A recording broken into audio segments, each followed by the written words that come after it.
As California faces what is predicted to be one of its worst droughts in recorded history, water managers are seeing record increases in water theft, leaving communities angry and police playing a continuous game of whack-a-mole with water bandits on the move.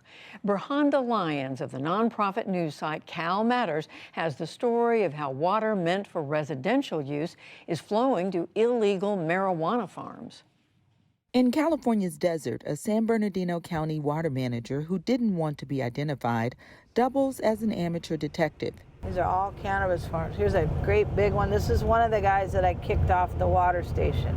He was taking a lot of loads of water.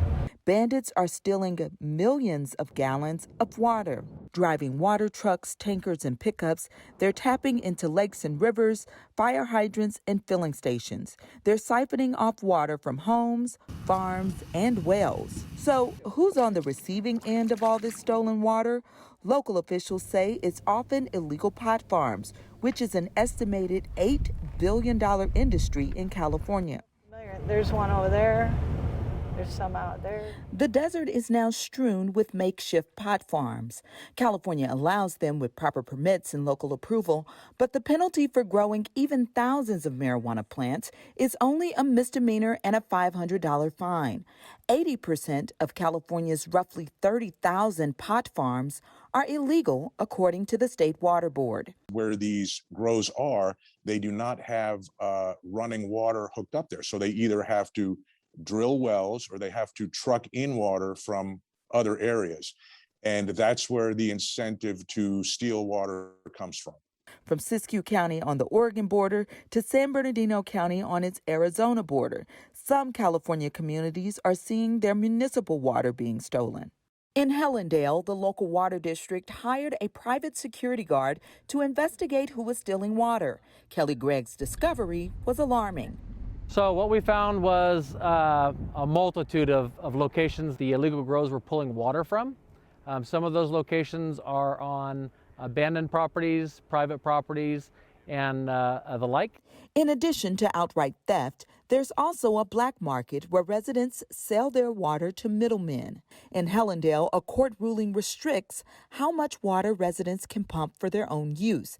But when black market buyers show up with their tanks and their cash, landowners cut deals, says Kimberly Cox, manager of Helendale's water supply. Wells in many cases are now abandoned, or the people that are living in those houses with the wells will sell their water to these haulers. The state can fine bandits up to $1,000 a day, but that's a pittance for players in a multi-billion-dollar illegal pot industry. Tim Smith, president of Helendale's Water Services, is frustrated. There's no teeth in any of the laws. We're at the mercy of whatever. Local police have started raiding more illegal pot farms to try to reduce demand. But for people like Johansson, who's been a victim of water theft, the influx of new water users has complicated the mundane task of hauling water to her home. I don't know who breaks my water lines and does all this chaotic crap they do, but I mean, they steal constantly up here.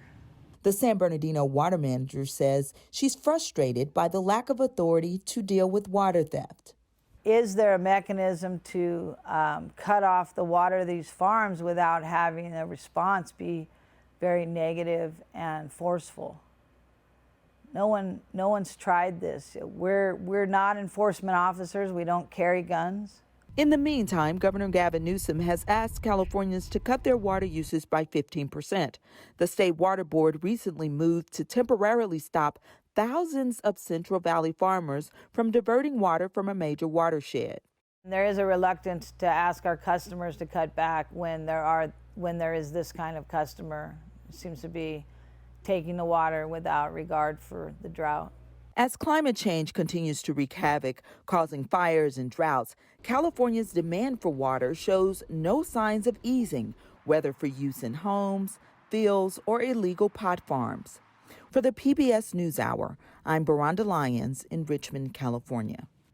And yes, all this as the world worries about climate change and heads into a global conference, in fact, to talk about it.